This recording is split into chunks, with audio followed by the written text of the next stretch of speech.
Prosseguindo com o preenchimento do ponto 4 do anexo D, temos o ponto 5. O ponto 5, de facto, dá bastante trabalho, uma vez que há necessidade de reportar todo o conjunto de fatores de risco que foram identificados e categorizar de uma forma detalhada como é que esses fatores de risco se repercutiram no funcionamento da empresa.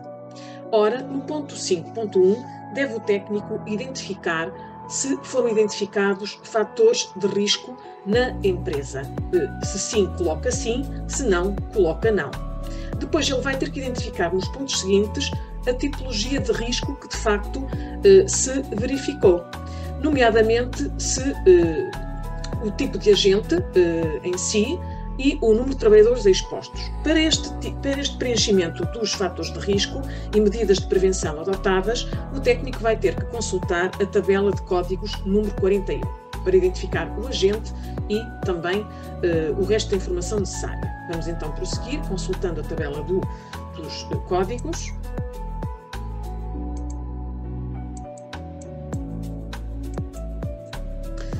Portanto, ao identificar o agente, ele vai ter que identificar o motivo subjacente ao risco em si. Para o agente ruído, utiliza o código 01, para o agente vibrações, o código 02, para o agente radiações ionizantes, o código 03, para o agente radiações não ionizantes, o código 04, para o agente iluminação, o código 05 e para o ambiente térmico, o código 06, e todos os outros agentes que não identificados atrás, ele vai ter que acionar também o código 99. Voltando ao formulário,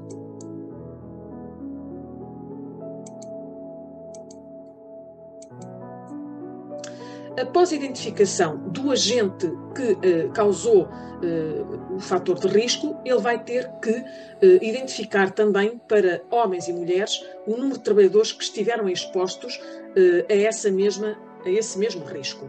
Vai ter que identificar o número de avaliações efetuadas e vai ter que também identificar as medidas de prevenção que foram adotadas. Vamos aqui consultar novamente o código, portanto a tabela de códigos número 41.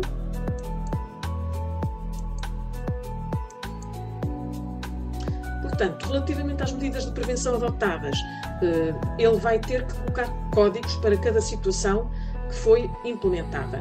Por exemplo, se foi adotada uma medida de proteção coletiva, ele vai ter que colocar à frente do fator de risco identificado o código 09. Se pelo contrário se optou por uma proteção individual do trabalhador, ele para essa situação de risco vai ter que colocar o código 10. Se, por exemplo, se optou por adotar uma medida de prevenção ao nível da vigilância da saúde dos trabalhadores, ele vai ter que colocar o código 12. Vamos avançar.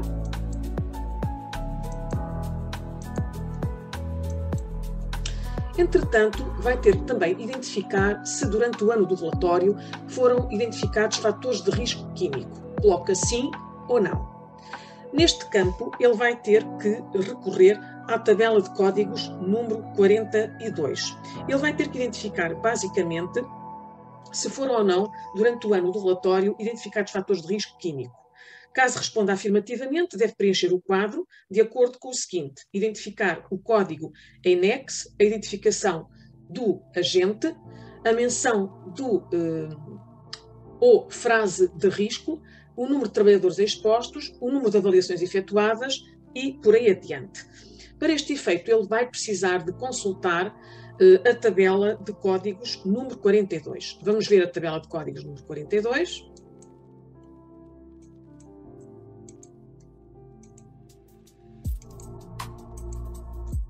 Portanto, ele tem aqui todo um conjunto de códigos possíveis de serem identificados. Reparem, a especificidade técnica destes códigos é, de facto, visível.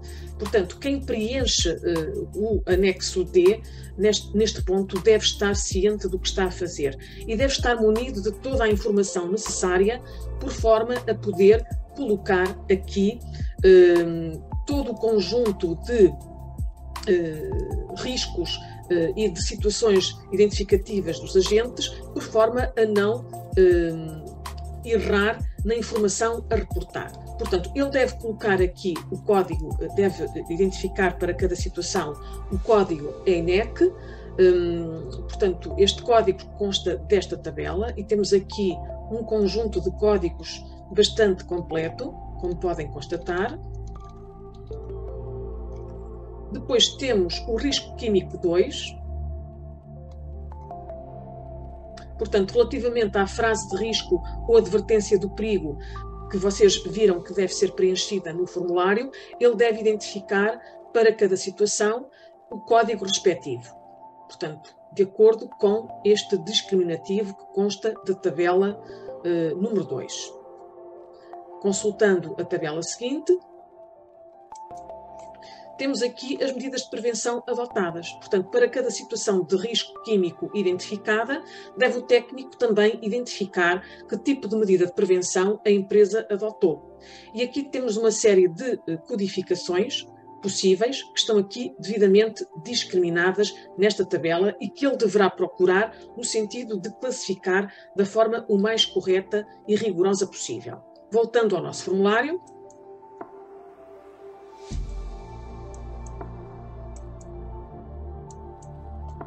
portanto, relativamente ao risco químico, ele deve preencher o número de trabalhadores expostos, o número de avaliações efetuadas e deve também identificar as medidas de prevenção adotadas com as codificações que vimos anteriormente.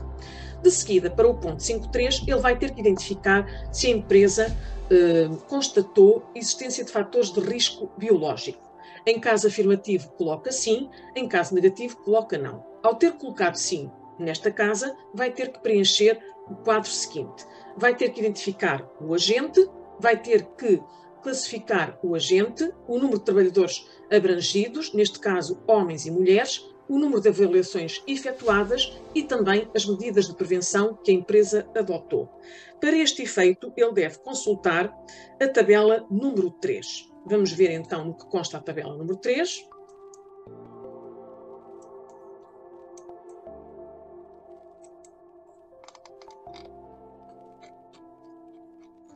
E ele aqui encontra novamente uma lista imensa de codificações relacionadas com o tipo de risco biológico. Portanto, encontramos aqui todo um conjunto de situações possíveis que ele obviamente vai ter que identificar para cada risco biológico de facto constatado.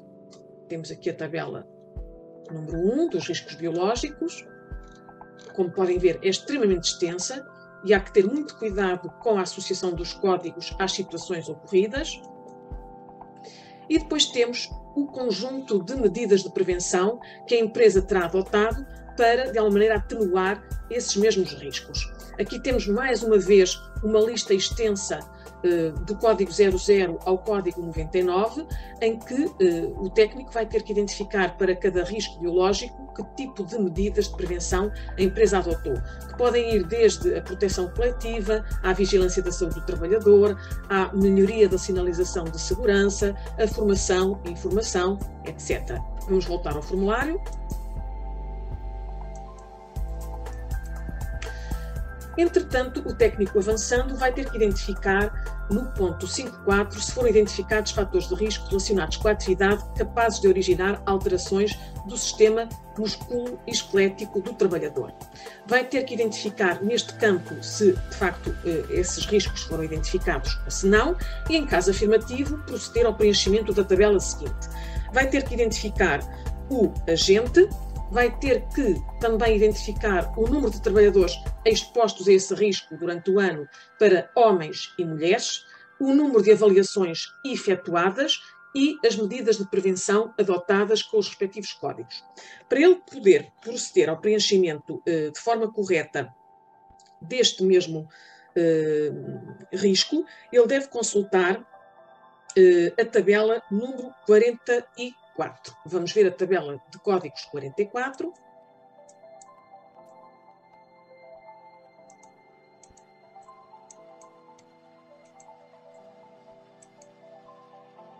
Portanto, na tabela de códigos 44, ao nível do agente, ele tem aqui vários códigos, nomeadamente códigos do campo 01 ao 99. Temos aqui trabalho monótono repetitivo, código 01, movimentação manual de cargas, código 02, trabalho com equipamentos dotados de visor, código 03, para o código 04, posições incorretas, código 05, esforços e ou movimentos extremados, código 06, disposição incorreta de componentes do posto de trabalho, coloca o código 06, para o código 07, se houver desadequação do mobiliário de trabalho, o que também pode acontecer, código 08, se constatar que o risco resultou da desadequação dos equipamentos de trabalho e se o risco em si resultar de qualquer situação que não é identificada atrás, ele coloca o código 99. Depois, para cada situação de risco ao nível das alterações do sistema musculoesquelético do trabalhador, o técnico vai ter que identificar quais foram as medidas de prevenção que a empresa adotou durante o ano. E aqui temos todo um conjunto de códigos que podem ser ativados em função do tipo de medidas que foram adotadas. Se a empresa, por exemplo, não adotou qualquer medida de prevenção, coloca o código 00. Se a empresa, por exemplo, resolveu interferir na rotatividade do trabalhador para reduzir o grau de risco a este nível, coloca o código 06. Se, por exemplo, se decidiu aumentar a vigilância da saúde dos trabalhadores em risco, coloca-se o código 08. Vamos então voltar ao formulário para prosseguir com a explicação do procedimento. Entretanto, e visto esta questão do ponto 5.4, avançamos para o ponto 5.5. Neste ponto 5.5 deve o técnico identificar se foram identificados fatores de risco psicossociais e organizacionais. Se sim, coloca sim, se não, coloca não. Em caso afirmativo, ele deve prosseguir com o preenchimento na tabela seguinte. Nomeadamente, deve proceder à identificação do agente relacionado com este tipo de risco, consultando a tabela número 45. Deve também identificar os trabalhadores expostos a esse mesmo risco, separando-os entre homens e mulheres, deve quantificar o número de avaliações efetuadas e também identificar com códigos as medidas de prevenção que a empresa decidiu implementar para comatar o impacto negativo destes riscos identificados. Vamos consultar a tabela número 45 para ver como é que esta se estrutura.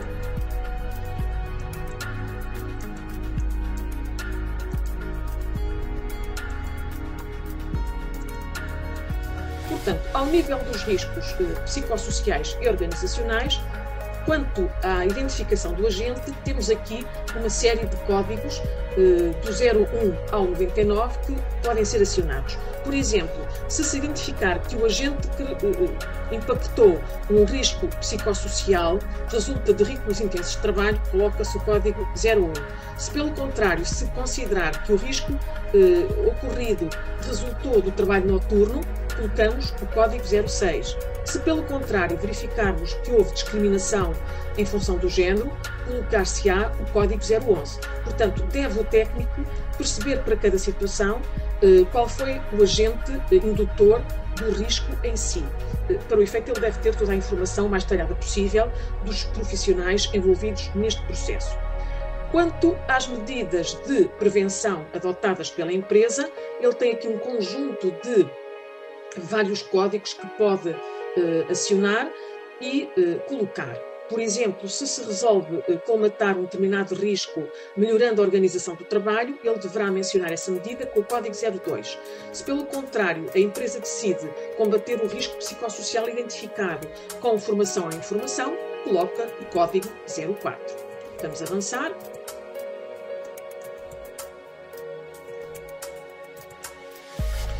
Entretanto, avançando para o ponto 5.6, deve no ponto 5.6 o técnico identificar se houve outros fatores de risco para a segurança e saúde dos trabalhadores no ano do relatório. Em caso afirmativo, ele deve prosseguir com o preenchimento, identificando o agente. Para o preenchimento desta tabela, deve-se consultar ou deste formulário, deve-se consultar a tabela de códigos número 46. Vamos ver o conteúdo da tabela de códigos número 46 para ver aqui o que é que de facto é suscetível de ser colocado.